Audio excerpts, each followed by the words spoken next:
I know I don't normally do morning updates, but I've got new information and timing of this winter storm here as it's about to head eastward across the country. Everything from snow to severe right here, so stick around and skip to about 6.5 minutes into the video for the snow timing. First, we've got to look at the satellite overview here, as we've got some severe weather actually pushing on through parts of the country as I film this video. We've just got some heavy rain pushing all the way from the Gulf Coast on up to the mid-Atlantic, but we're watching the new low pressure system that you can see swirling around here in the Red River Valley of Oklahoma and Texas there. Those storms along the Arklatex, the Texarkana border there, that's where we're seeing some severe storms with some hail gusty winds possible this morning.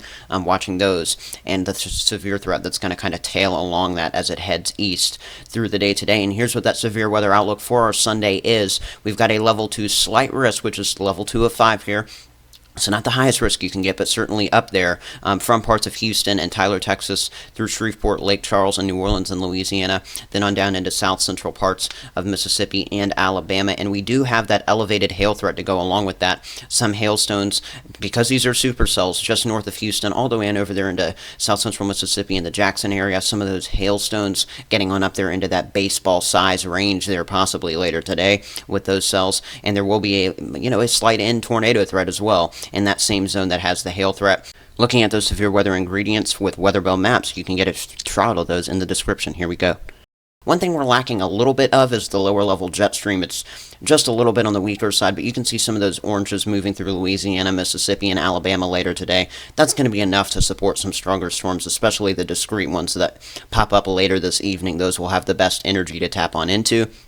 Those dew points are not going to be a problem. For severe weather, you're looking for dew points in the 50s and 60s. We've got dew points sitting down here. We're talking dew points 65, 70, so we're well into the moist range over this region, and you can see that dry line pumping through eastern Texas as the day goes on. By the time we head, say, towards around 10, 11 o'clock this evening, right along that Texas-Louisiana border, dew points in the 40s there, just to the west of that line, dew points in the 60s to near 70 on the right side of that line, really indicative of a severe weather event going on with the dry line push there. And we've got a lot of surface-based CAPE, which is convective available potential energy for severe weather. Goes all the way on up to 6,000 joules per kilogram.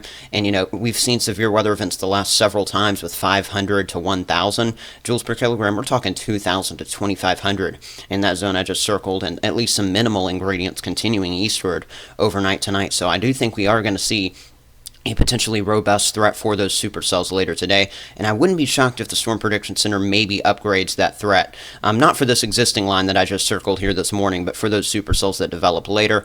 Here we go. Let's kind of play out this line. Again, you can see it moving east-northeastward. I think it's going to go sub-severe pretty quickly this morning, and we won't see a continuation of that severe thunderstorm watch, where we will probably see a severe thunderstorm or tornado watch later today. Again, that's going to be here through far southeastern Texas, maybe places like Houston around 2, 3, 4 o'clock this afternoon, as well as into parts of north central Louisiana. That's where it looks like these cells are going to fire on off first here, as that warm front's already going to be lifting north through that region. We will have to watch the potential for some supercellular activity there with, again, maybe 60-mile-per-hour wind gusts, a scattered tornado threat, as well as some scattered large hail up to 3 inches in diameter.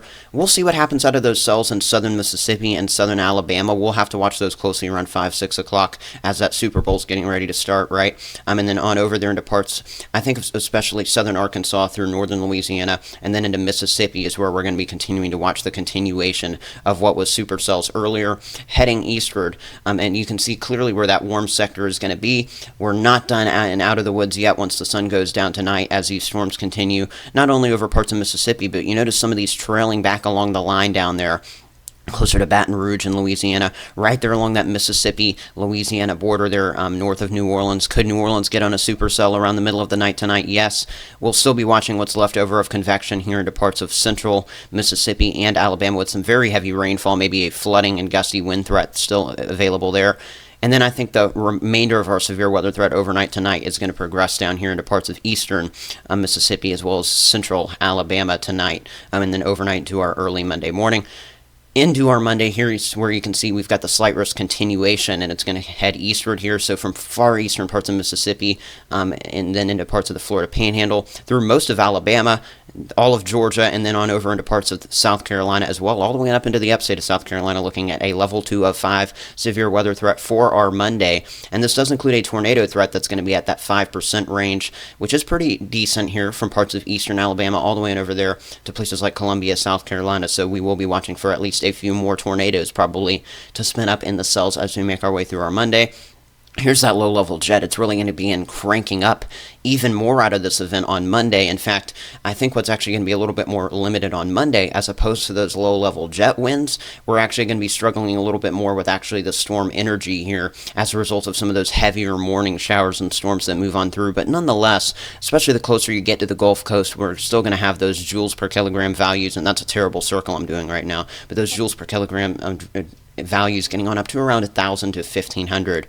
So that's plenty of energy there, and a little swath of energy trying to move on through the western Carolinas later in the day and into the evening hours of our Monday as well. So a lot to track with severe weather over the next 36 to 48 hours here. And let's time out the back end of that threat again as we go through our Monday.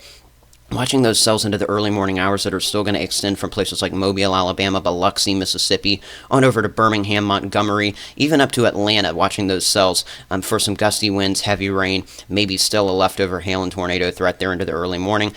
You know, you just kind of see a lot going on here, and it's hard to pinpoint exactly what's going to be heavy. So be weather aware as we go through the day on our Monday here. But we will be watching especially those cells closer to the Gulf Coast, I think, during a brief maybe morning lull in the worst of the severe weather activity.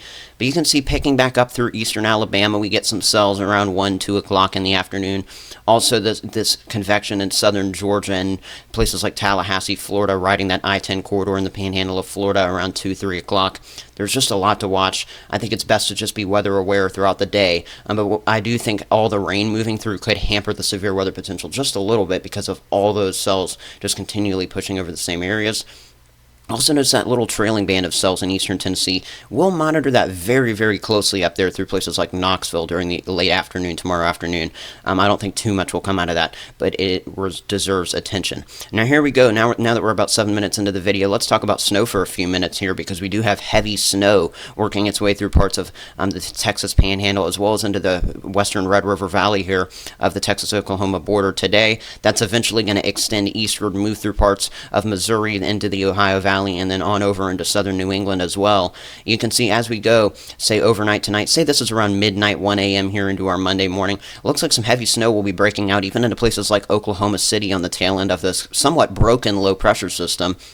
You notice that rainfall moving through places like Little Rock. Yep, all rain for you out of this one, with the low stationed over northern Mississippi through our Monday. Again, the southerly flow up there into the southeast, the wraparound flow here through eastern Oklahoma, the northern parts of the Ozarks there, and then on over into parts of southern Missouri as well, watching that heavy band of snow. It's going to be a brief but heavy shot of snow, and the HRRR painting a little bit more of what I thought was kind of unexpected. The GFS scenario that I saw yesterday showed this heavier stripe of snow lasting all the way through southern Illinois, southern Indiana, southern Ohio, on up there through northern Kentucky, and the HRRR does paint that picture. And then, of course, what we've known all along is that it's going to be a heavy snow event up here in the parts of the Northeast, so from West Virginia all the way on up there into southern New England, really monitoring the potential for some pretty considerably heavy snowfall there, as well as at least some moderately gusty winds to progress on through that region. Also looking at a little bit of some snowfall and some shower activity up there, back on over towards the northern plains at the tail end of this event. Now let's go back on over and take a look at the future snowfall here out of the HRRR model. Again, it paints a pretty heavy picture of snowfall up here from northern Texas, say through Wichita Falls, regions like that, through Oklahoma City and Tulsa, some heavier totals. Anything in the pink here is around 10 inches plus. I think that's a little overdone. And in parts of southwest Missouri, northwest Arkansas, some spots getting close to 10 inches, not out of the question. And then right along that Illinois, Indiana, kind of Kentucky border area there, so through Evansville, Louisville, and then all the way on up there into parts of southern Ohio, we'll be watching that swath. Some spots about 4 to 8 inches of snowfall. I do think the 10-inch zone is a little bit high there with the HRRR painting that out, but I do think 4 to 6 inches with some of the latest guidance, not quite out of the question. And then, of course, the Euro model finishing this picture up. Again, notice notice it shows a little bit of that heavier snowfall that was originally not quite as expected there into southwest Missouri. 6 to 8 inches now possible in that zone. And then we watch that snow swath really pick up through northern Pennsylvania, all the way on up into southern New England there, where about a foot of snow will be possible through parts of, say, Scranton, PA, all the way on over to Boston, Massachusetts, in that main swath zone there. Here's the model blend snowfall, so this is a good average to look at just for overall snowfall. You know, this is kind of a blend of everything, so this is probably what we're going to go with here for our exact totals. Probably in that 2 to 5 inch range, anywhere from northern Texas Panhandle all the way into southern Missouri.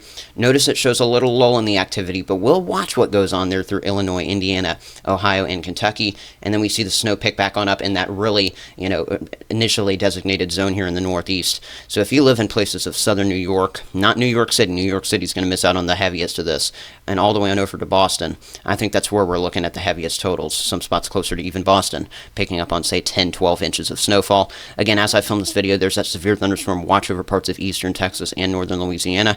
We've got winter storm warnings up into parts of the North Texas Panhandle on over through parts of southwest Oklahoma. Winter weather advisories going up through into Missouri, and then we've got those winter storm watches in southern New England. By the way, I'm 2,878 subscribers right now. Help me get to that 3,000 subscriber goal. That's it for this video. Thank you so much for watching. Have a good day, everyone.